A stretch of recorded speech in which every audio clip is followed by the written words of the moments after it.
uma nova ordem, seja científica, seja humana, seja política.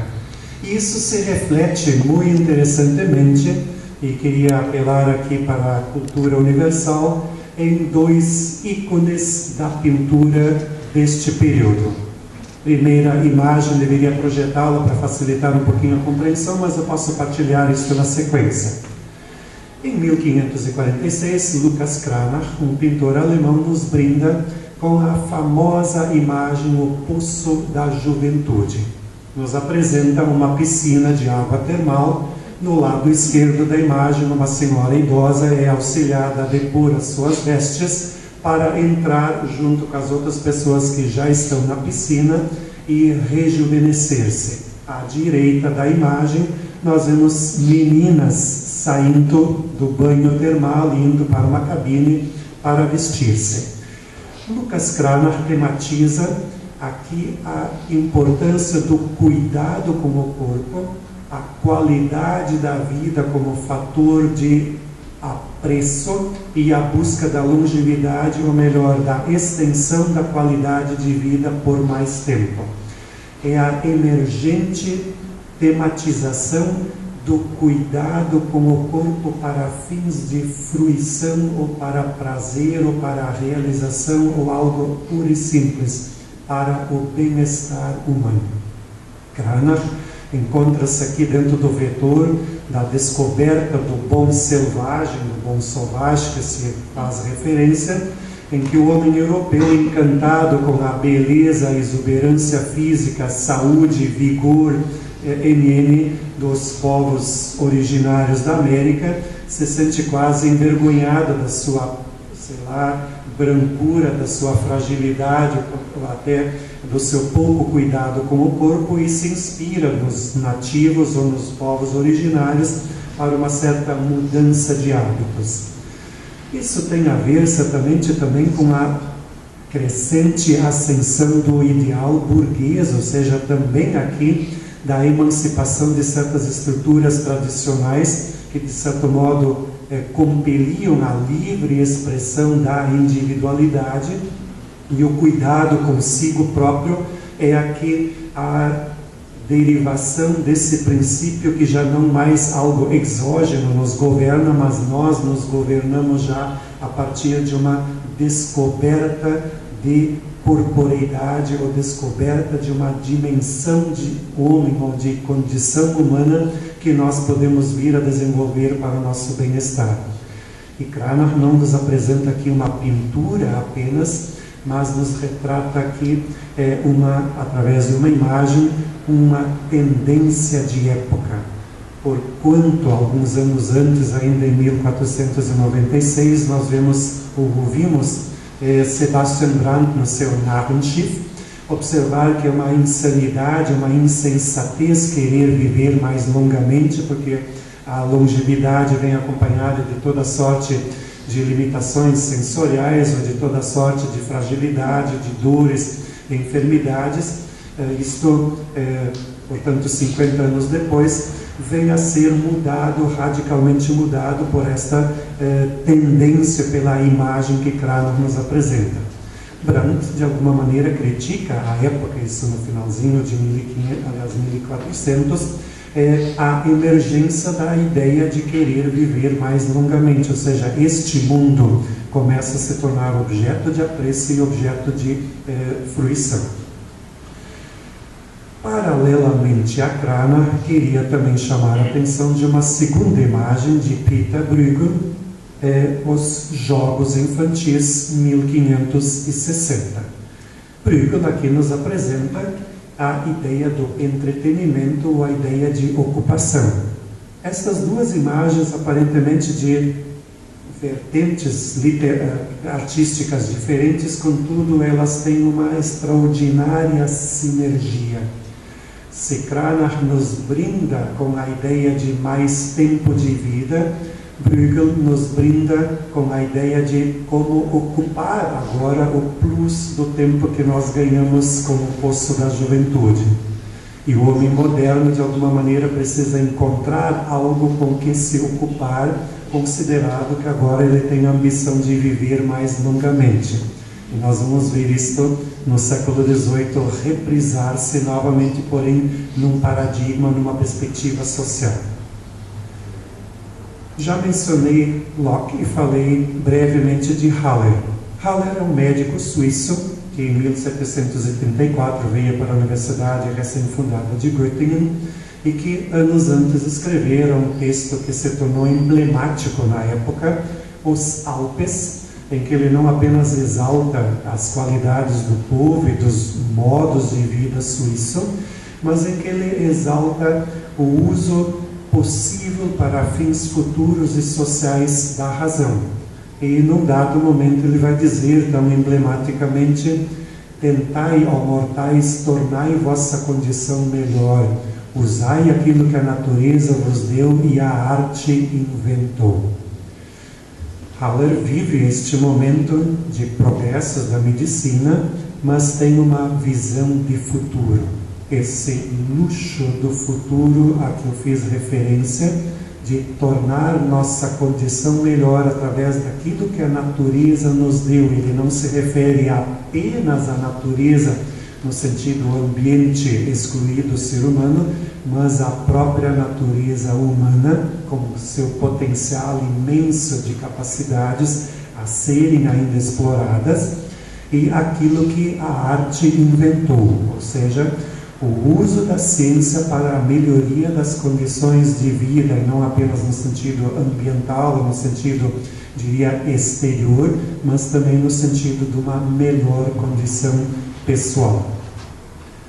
Haller se inscreve nesta tendência utopista da modernidade, da alta modernidade, já diríamos, ou seja, do século XVIII, e teve enorme influência nos autores e, sobretudo, no autor que eu queria chamar a atenção aqui, Johann Struve. Haller também incentivou a chamada res publica literária, com os seus Göttinger Anzeiger, ou seja, com as suas resenhas eruditas de Göttingen. Ele fundou um jornal, melhor, um periódico de resenhas, uma espécie de revista científica, e ele publicou muitíssimos trabalhos, resenhas de novas obras, e fez uma grande rede de comunicação científica. Incentivou a socialização destas ideias, porque Haller entendia que ter uma grande ideia ou conseguir alçar a uma compreensão acerca de, aspectos relativos à medicina, uma melhor compreensão do ser humano, sem que esta ideia se socializasse, isso seria de menos valia. Quanto mais pessoas pudessem participar do progresso da ciência, mais, em última instância, a ciência se justificaria. A ciência não é feita para aqueles que a fazem, mas é feita para aqueles para os quais ela é feita, e não para aqueles que a fazem.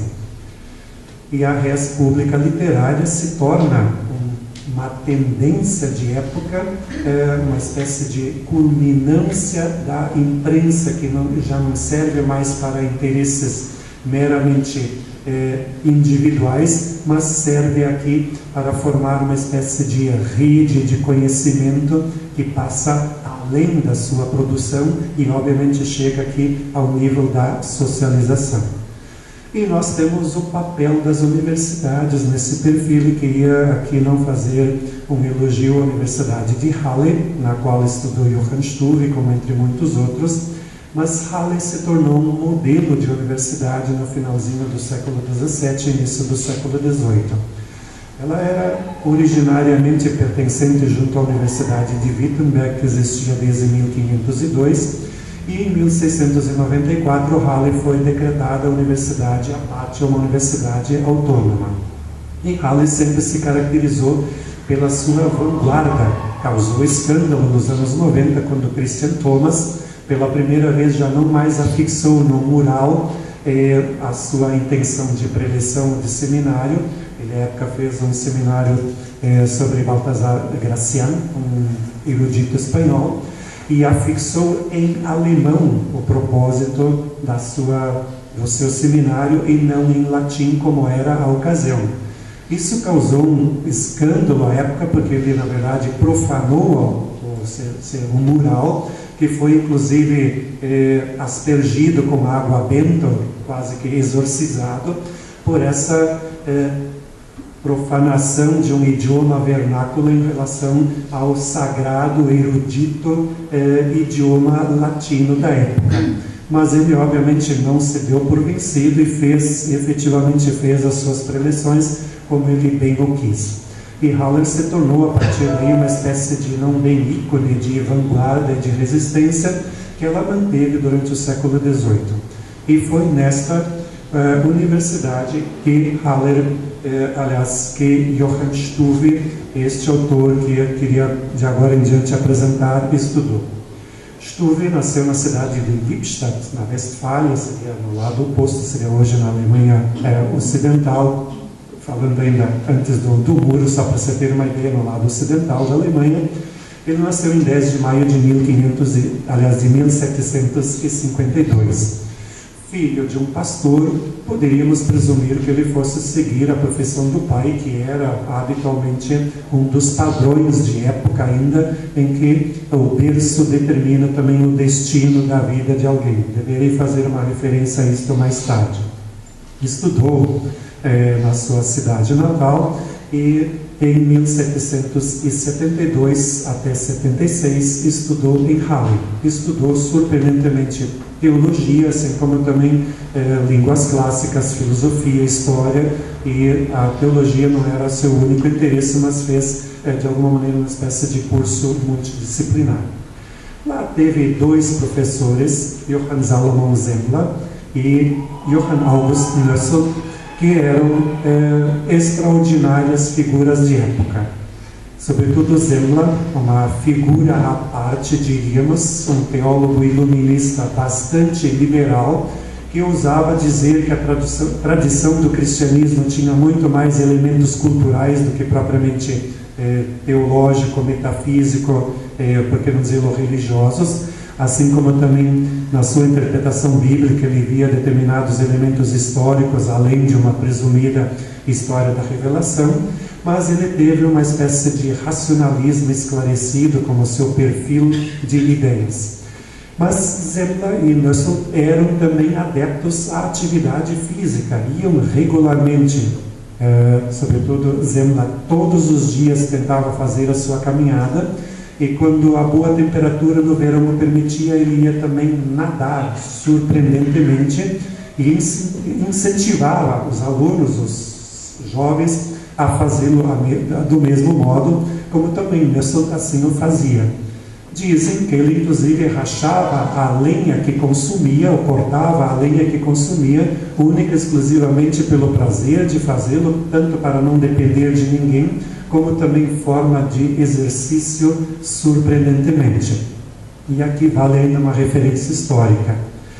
Como o Edito de Vilna, isso é 1788, restringindo a liberdade de cátedra, em virtude, sobretudo, de alguns avanços críticos, uma espécie de censura em relação à universidade, Semmler e Nössl foram solicitados pelo então ministro Zetlitz a escrever uma espécie de manual de ensino, ou não apenas diretrizes curriculares ou diretrizes de ensino, mas também uma espécie de manual de matéria ou de assuntos ou de temas que deveriam ser ensinados na universidade. Ao que ambos se recusaram, desobedecendo a ordem ministerial, dizendo que a liberdade de docência de cátedra tinha precedência sobre a autoridade do ente do Estado ou do ministro da Educação. Recebeu, sobretudo Semmler, recebeu uma punição por isso, foi levemente expurgado durante um certo tempo, mas anistiado posteriormente, depois da Revolução Francesa, mas ainda assim Semmler e Nössl ousaram desafiar a autoridade pública sob o pretexto da liberdade e da autonomia da docência, ou seja, da defesa intransigente e despedida de suas convicções mais sagradas ou daquilo que consideram não apenas o espírito do tempo, mas consideram o dever irrecusável, intransferível da liberdade, da autonomia e da verdade cientificamente construída. E isto é notório, isso de certo modo marcou profundamente a época, a Universidade de Halle, e isso também teve consequências também sobre o autor a que eu quero fazer referência.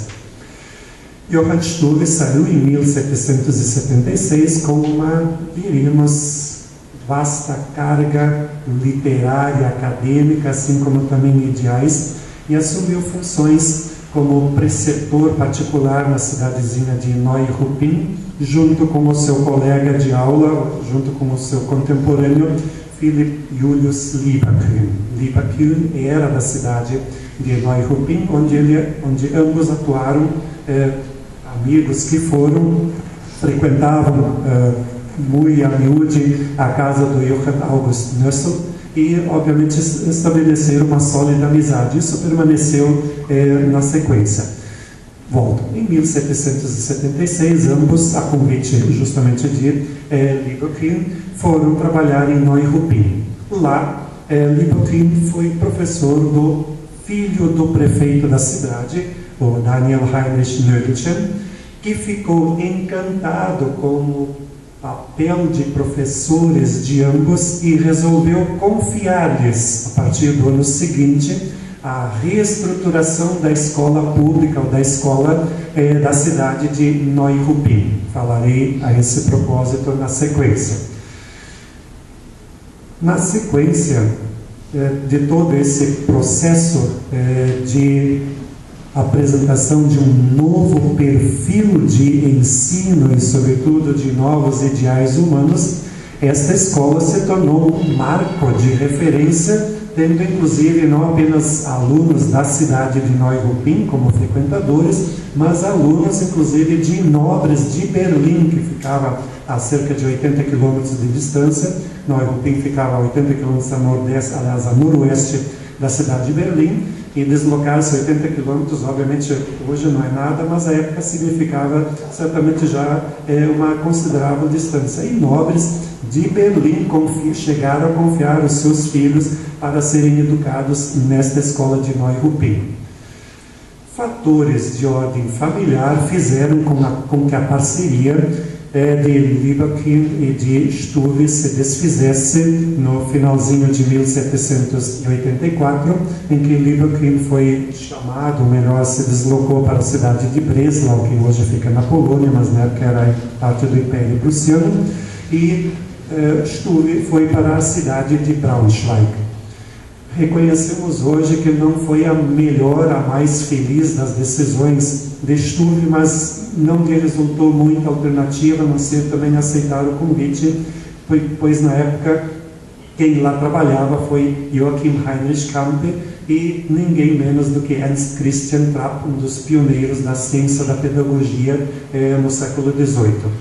Em Braunschweig ele foi convidado para refazer uma espécie de reforma educacional na cidade, numa escola, no Colégio Carolino, o que não foi possível por efeito da resistência da classe nobre. Braunschweig não era uma simples pequena cidade do interior, como poderíamos presumir aqui de Neuruppin, e ele infelizmente não teve a mesma autonomia de estabelecer aqui esta reforma a qual eu vou fazer referência em Braunschweig, e teve se contentar apenas em ser professor de antropologia e de filosofia no Colégio Carolino, que depois se tornou a Universidade Técnica de Braunschweig.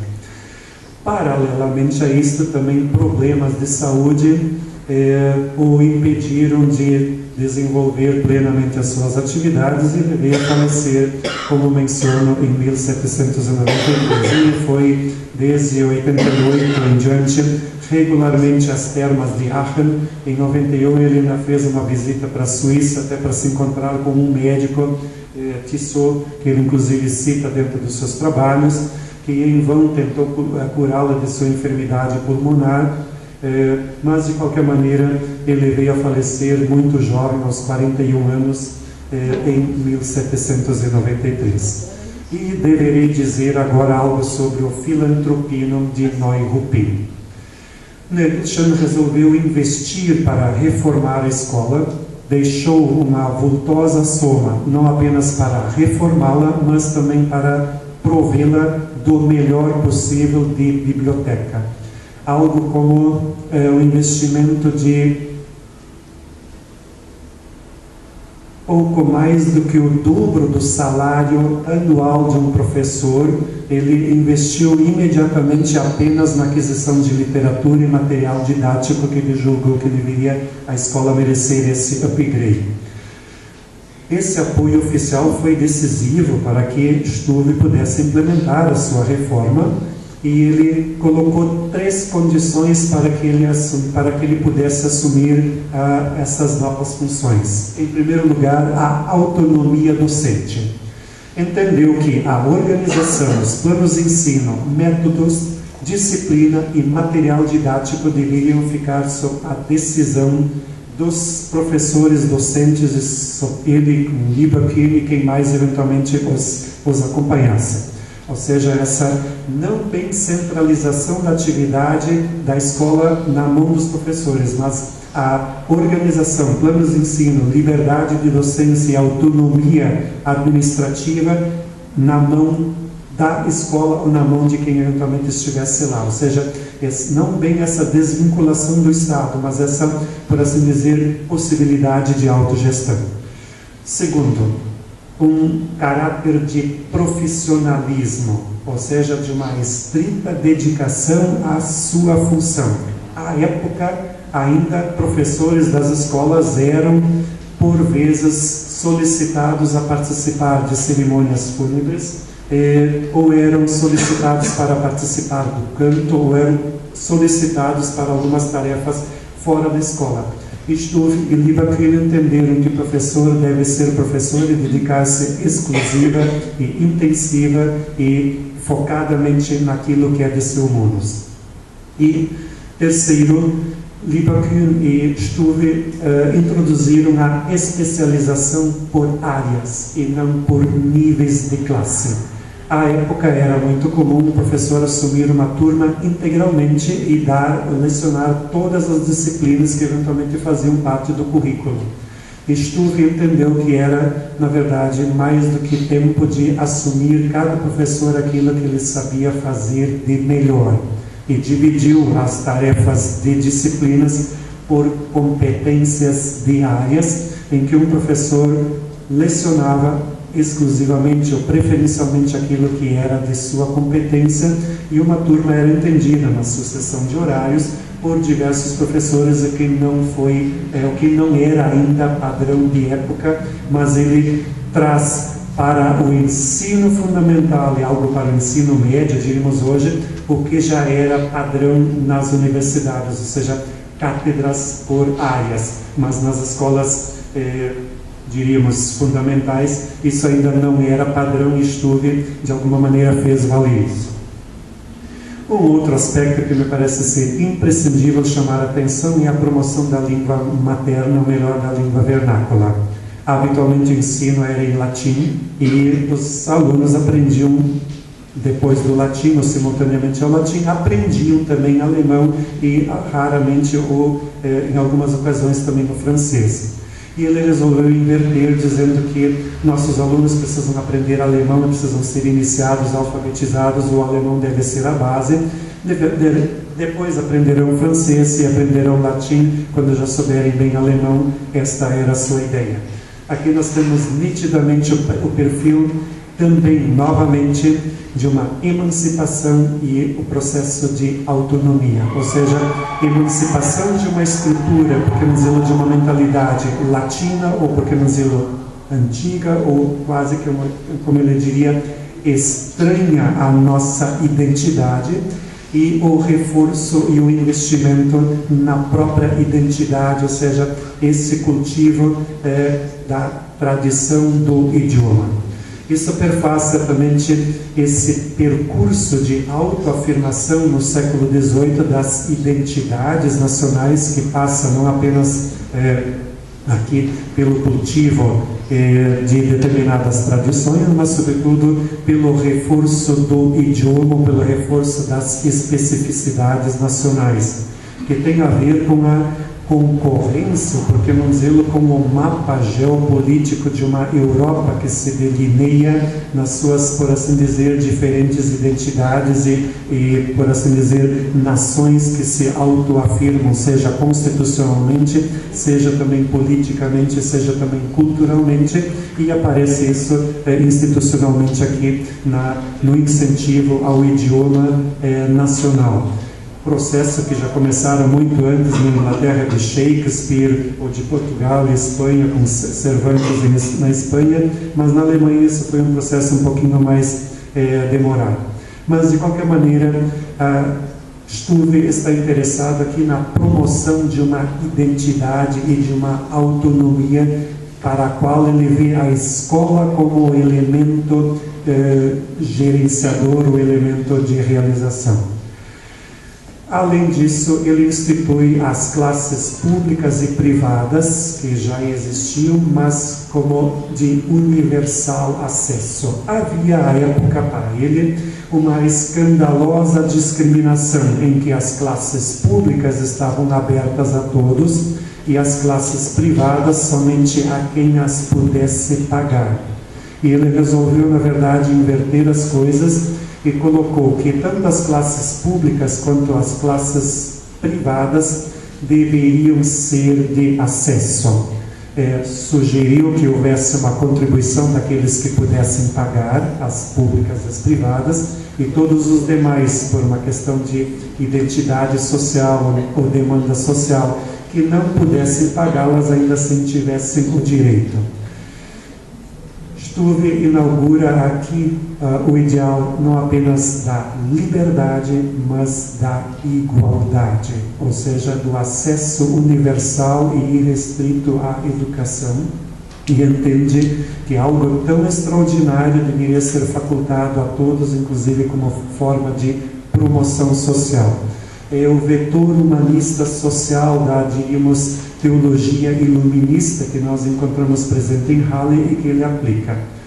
Além do mais, ele assumiu um método interativo dialógico, já não mais em forma de puras preleções, mas em forma de despertar a capacidade crítica, aquilo que ele costumava dizer metodologia socrática, ou seja, esse diálogo interativo como forma de ter um contínuo feedback a respeito também do progresso da capacidade de domínio de conteúdos ou de interlocução e, sobretudo, de poder aferir, não por provas, mas a partir de uma quase avaliação contínua, o progresso e desenvolvimento dos alunos.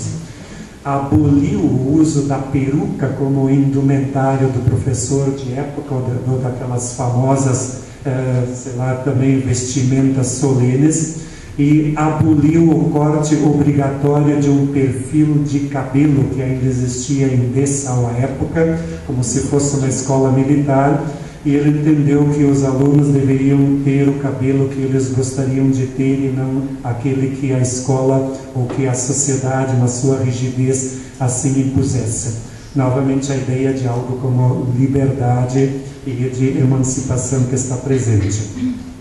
E dividiu os diversos estágios, só à guisa de curiosidade vou partilhar isto. Os alunos de 5 a 9 anos tinham apenas 4 horas diárias de aula, num total de 20 horas semanais. De 9 a 15 eram 5 horas diárias, num total de 26, e havia um dia em que tinha uma aula a mais. E os de mais de 15 anos tinham 6 horas diárias, num total de 30 horas. Isso não é apenas uma distribuição quantitativa. Stuve acreditava que era preciso exigir de cada um aquilo que cada um podia dar, considerado o seu desenvolvimento, permitam, ontogenético. Ou seja, a partir de uma determinada capacidade de suporte físico, diríamos psicossomático, também era possível exigir mais atenção, ou mais dedicação, ou mais esforço. Fez em cada aula, obrigatoriamente um intervalo de 7 a 8 minutos para os alunos saírem da sala de aula, darem uma caminhada, irem respirar um ar puro, como ele costumava dizer, e para, terei de quase achar essa expressão, para não impedir a circulação do sangue, como ele costumava dizer, a ponto de dizer, fazer isso entender, que era quase um crime impedir que alguém fizesse o seu sangue circular. E, obviamente, na escola ele incentivava enormemente algo como natação. Como Neuruppin ficava na região da Bacia dos Lagos, da Pomerânia, muito próxima, e Ruppin ficava numa pequena cidade de cerca de 4.000 habitantes ao todo. O centro urbano tinha pouco mais de 500 casas, ou seja, talvez 2.500 habitantes, talvez no máximo. Mas, de qualquer modo, Neuruppin ficava muito próximo. Na verdade, foi construído ao lado de um lago e de um aprazível, cenário bucólico, diríamos hoje, rural. E ele incentivava, quando isto fosse possível, a atividade da natação. Entendia a natação como um exercício não apenas de relaxamento, mas também de desenvolvimento de determinadas atividades, desde a respiração, domínio do corpo, desenvolvimento harmônico de músculos e assim por diante, ou para chegar aqui, incentivava algo como movimento. E aqui eu quero chegar. Struve é, de certo modo, um dos arautos do movimento, e ele entende que chegou a hora de aquilo que se entendeu como sendo uma dinâmica cósmica, aquilo que se entende já como uma dinâmica social e histórica, também chegue ao indivíduo. Ele tira consequências, por um lado, sociais, mas, de certo modo, pedagógicas da ideia central de movimento da modernidade. Ou seja, a vida é algo em movimento e o ser humano necessita dele para desenvolver-se, para realizar as suas faculdades. Isso merece. Struve regularmente, todos os anos, fazia um relatório, uma espécie de síntese, ou por que não dizê-lo, uma tirada de conclusões a partir das suas experiências. E 2 relatórios, um de 1779, que ele apenas intitulou algo como Reflexões sobre Educação, e um segundo de 1780, acerca de educação do corpo, tiveram enorme repercussão. Eles não apenas foram enviados, mas também foram publicados. E ele fez uma segunda edição no jornal editado naquela revista, naquele periódico conhecido como Allgemeine Revision, ou Revisão Geral da Ciência da Educação. Saíram 16 volumes entre 1785 a 1792. E em 1785, Struve fez publicar no primeiro volume daquela prestigiada série de publicações o texto revisado, ampliado, melhorado de 1779, e já não reconhecemos mais quanto ao título, porque na verdade ele usou um título barroco. Vou tentar fazer algo como que tradução, e o título seria o seguinte: Fundamentos Gerais da Educação, derivados de um correto conhecimento do ser humano na perspectiva de sua determinação, ou seja, de sua finalidade, sua natureza corporal e psíquica, em sua íntima conexão, sua capacidade para a realização e para a determinação com crase à sociedade, ou seja, para a utilidade social. Paralelamente, na segunda parte desta revista, ele refez e publicou os Princípios Gerais da Educação do Corpo. Esses textos tiveram enorme repercussão na época, e isso certamente é o bastante para agora sim abordar os princípios fundamentais a que Struve faz referência. Primeira observação: conhecer o ser humano e estar à altura dos tempos. Struve faz inúmeras referências nos seus textos a médicos. Não sei se é problemas pessoais de saúde, mas de qualquer maneira ele foi um entusiasta do progresso da medicina no século XVIII e cita desde Haller, assim como Locke, cita William Harvey, cita vários médicos suíços e aponta especificamente para aprender com os resultados da medicina na promoção também de uma geração melhor. Traduz isso de modo muito simplório: os progressos da ciência devem passar para a escola para que cheguem também às novas gerações. Que aqueles que já são adultos saibam e leiam os tratados médicos pode ser relevante, mas se essa informação não chegar à juventude, não chegar às novas gerações e não se tornar uma prática, nós estaremos perdendo algo como que tempo. Esse estar à altura do tempo significa, em última instância, a história é um processo progressivo e aquilo que a ciência nos apresenta de novas conquistas deve ser mensurado na sua validade, não como um experimento, mas como uma aplicação sensata para a melhoria das condições de vida e não apenas de uma classe, mas preferencialmente de todas.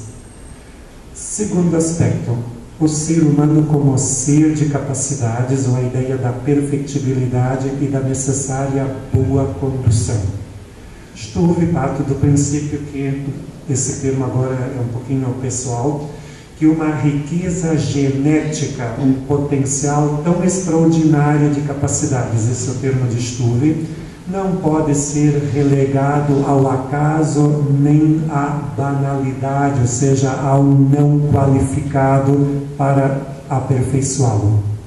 O ser humano é dotado de uma multiplicidade de poderes que se manifestam não apenas numa estrutura psíquica, mas numa estrutura física, e na sua interação conduzem efetivamente a algo como uma perfeita condição. E a boa condução implica justamente na aquisição por quem lida com seres humanos num conjunto de competências, numa compreensão tanto da qualidade das capacidades quanto também de sua possível e ulterior determinação. Struve parte também da ideia que me parece ser a mim muito preciosa. Cito deste texto dos Grundsätze, página 245, cada ser humano é uma manifestação própria, individual. É uma natureza, mas muitas individualidades. O conceito de uma natureza universal, hoje nós temos a ideia do monogenismo, da identidade genética de espécie e assim por diante, começa a emergir muito lentamente, mas com uma ideia um tanto especulativa, mas Struve parte aqui numa investida inversa, observando aqui o caráter individual do ser humano, ou desta particularidade, identidade, tanto física quanto psíquica, e ele lhe atribui não apenas aqui uma questão genética, ou seja, algo como que congênito, mas também a história pessoal de cada indivíduo confere também uma individualidade. Diz ele bem claramente: quando lidamos com o ser humano, não devemos apenas estar atentos àquilo que ele é por natureza, mas àquilo que ele já traz como história pessoal, ou seja, a sua, aspas, formação inicial.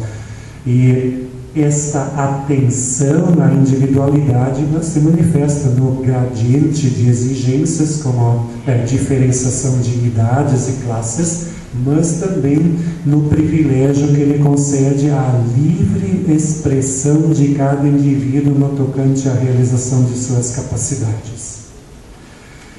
Terceiro aspecto, a conexão psicossomática, ou essa, como ele diz, dependência recíproca de corpo e alma, o cérebro como centro e origem do movimento. Struve observa muito interessantemente que as transformações na esfera somática tem repercussão psíquica, como também no inverso se manifesta em algumas ocasiões.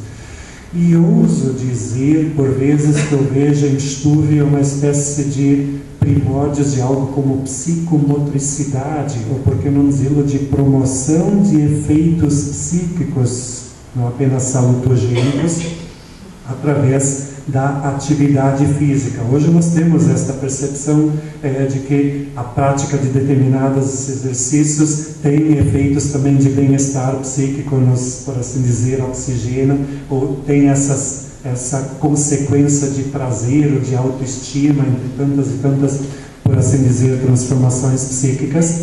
Mas tudo parte desta ideia de que há uma íntima conexão entre corpo e alma, como ele ainda vai usar o termo, ou esta estrutura psicossomática que funciona de modo orgânico e de modo interativo, recíproco.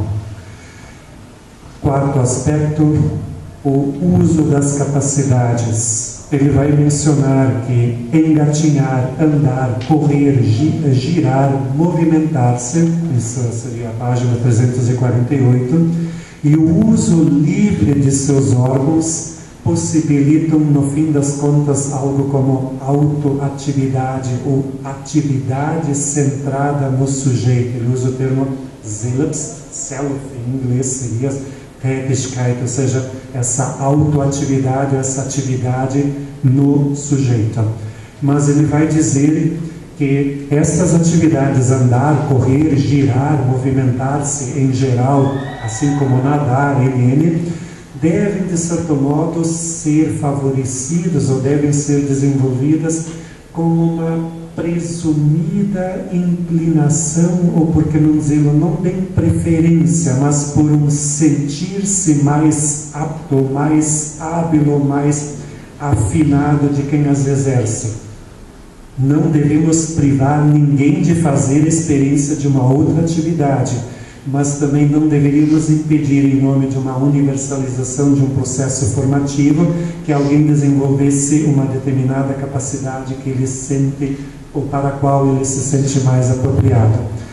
E ele vai dizer que o uso das capacidades deve ser um uso livre dos órgãos, ou seja, não forçado a partir de fora, mas forçado a partir de uma espécie, se posso usar o termo de Struve, forçado a partir de uma motivação, de uma inclinação pessoal. E ele vai dizer que sua manutenção.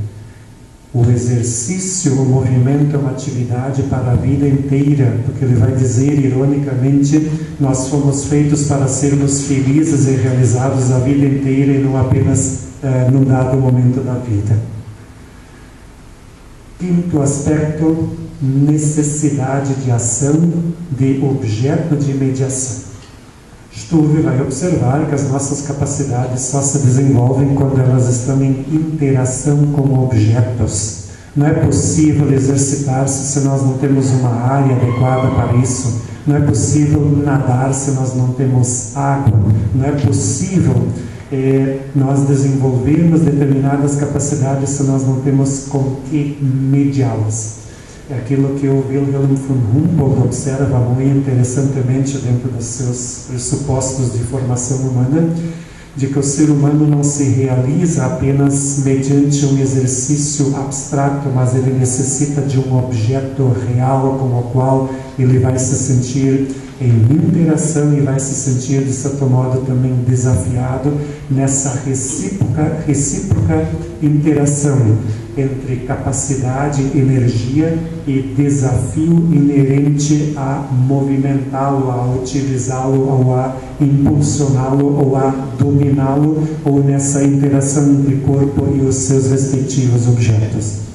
Mas o que o ser humano necessita é, em última instância, realizar livremente as suas capacidades, mas necessita de um objeto para tal. E vai incentivar ainda mais, estou chegando lá, o uso adequado e preciso da linguagem, uma nomenclatura adequada para a anatomia corpórea. Não sei se existe uma anatomia que não seja corpórea, mas me permita uma forma pleonástica, mas o uso adequado dos conceitos não apenas auxilia a erradicar determinados preconceitos ou determinados tabus, mas ajuda na compreensão e na naturalidade de se lidar. Conhecer também é dar nomes adequados e isentos de emocionalidade ou de preconceito às coisas, inclusive as do ser humano. E ele vai dizer que o uso, melhor, a aprendizagem e o uso correto da linguagem, não apenas no sentido muito amplo, mas também em relação ao autoconhecimento, tem uma identidade, uma espécie aqui de perfil pedagógico, ou seja, tem um elemento formativo. E por fim, eu queria chamar a atenção em 2 textos. Ele se refere especificamente a algo como cuidados, como um dever contínuo, e exalta justamente o movimento. Em primeiro lugar, ele vai dizer que é preciso agir com sentido e usar decididamente as faculdades de que nós somos dotados. Estas faculdades, elas só se realizam quando elas são usadas, e quando elas são usadas decididas, seja com algo como que convicção, algo como que com propriedade e algo como que continuidade. Ele vai recomendar, multiplamente vai recomendar algo como ar livre, andar, correr, assim como desenvolver atividades relacionadas a pular, arremessar, jogar bola, como elementos que ajudam a desenvolver capacidades. Mas ele vai dizer claramente que um dos segredos é cada qual permitir a própria experiência. Movimento, usar o corpo, é uma espécie de experiência, e quanto cada qual participa dessa experiência, ou seja, não apenas a faz, mas a torna consciente como própria, ou seja, esse apropriar-se, aspas, psiquicamente da experiência, nisto consiste ultimativamente o seu valor. E vai recomendar algo como mobilidade e destreza dos dedos e mãos, não apenas para fins, diríamos, utilitários, mas para fins de desenvolvimento, e aqui há nitidamente uma ideia de psicomotricidade que eu leio nele como emergente, e vai colocar que a finalidade desse exercício é alcançar firmeza e segurança. Ou seja, esta ideia de habilidade com as mãos e dedos, mas também aquela segurança no sentido de confiar no movimento ou nas capacidades manuais. E vai incentivar a chamada Leibesübung, como ele vai dizer, ou seja, esse exercício do corpo. Sob a alegação, cito: o ser humano não é puro espírito, não foi feito apenas para pensar. Página 11, aqui dos Kleine Schriften. E vai incentivar, dizendo: jamais impedir a circulação do sangue, como direito inalienável de todo indivíduo. E, por fim, dar tempo para converter cada atividade em sua própria propriedade, ou seja, para que o indivíduo se aproprie do processo de sua atividade, ou para dizer, da ação realizada deve haver como consequência um processo formativo. E sua recomendação de higiene, água pura, movimento, ar puro, sono, roupas flexíveis, ou a proibição, ele não propriamente impõe, mas a recomendação do cuidado no consumo de café, ou da recomendação de não administrar vinho para os jovens, o que ainda na época era muito comum, jovens ou crianças beberem vinho, assim como também café. Ele recomenda que não se deveria dar café e vinho aos jovens. Isso é quase um capítulo à parte. Deveria fazer um pequeno interlúdio, mas no início do século XVIII, por volta de 1715, 1720, o café chega à Alemanha, e café só se bebia publicamente, não havia consumo privado de café. E café era entendido quase como uma espécie de droga e que estava sob o controle público. E havia na cidade de Leipzig, na casa de Zimmermann, uma famosa cafeteria, diríamos, onde se podia beber café publicamente. E tão este modo, o modismo se popularizou que Johann Sebastian Bach, no início de 1740, compôs uma cantata, a famosa Cantata do Café, BWV 212, em que uma moça, Alicia, está brigando com o pai por causa que ela estava quase viciada em café, e diz ela o seguinte: eu só vou casar com alguém que me permitir tomar café, ou seja, se meu noivo, meu marido me deixar café, ele me ganha como esposa. E Bach faz uma linda peça musical, uma espécie de, diria quase de opereta jocosa, faz os diálogos do velho Schlendern, ou seja, do pai um tanto rigoroso que impede Alicia e ela furtivamente bebe café, mas no fim das contas ele a flagra bebendo café e aí ela se revela nas suas ambições. Eu não tenho mais como largar o vício, mas eu ainda assim eu me prometo somente para quem me deixar tomar café. À época, efetivamente, sabe-se que crianças bebiam vinho, e isso era certamente um problema, assim como cerveja, que se bebia desde a tenra juventude, e devo dizer isso bem interessantemente, na cidade de Neuruppin havia também um pequeno estacionamento de exército, uma garnison, e os campesinos da cidade de Neuruppin viviam à base de produção agrícola, produção de cerveja e tapeçaria, ou algo como tecelagem, que eram as 3 atividades produtivas. E na cidade havia, obviamente, profusão de cerveja e bebidas alcoólicas, mas de qualquer maneira a Quistove, de certo modo, faz uma referência aqui ao se acostumar, ou melhor, a iniciação muito precoce em bebidas, e faz esta referência. Queria, por fim, chamar a atenção aqui que se dá tempo para converter cada atividade em sua própria propriedade, perfaz, em última instância, o ideal formativo de Stove, que, por fim, se resume nesta ideia que eu queria colocar ultimativamente, do convencer-se do valor e da dignidade do ser humano. Ele ainda publicou em 1792 um texto sobre direito humano, sobre essa declaração francesa dos direitos humanos, porque ele acompanhou muito intensamente todo o movimento literário e também político, e tentou tirar conclusões a este respeito, e nesse texto ele observa bem claramente esta supremacia do indivíduo e do direito individual sobre todas as possíveis determinações externas.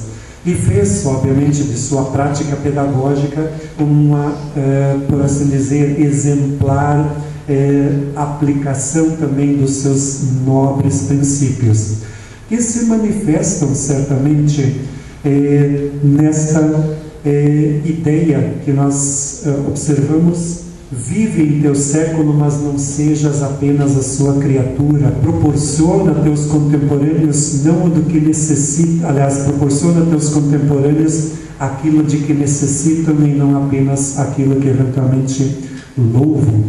Porque a mais nobre prerrogativa da natureza humana consiste em determinar-se a si mesma e de realizar o que é bom em vista do bem mesmo.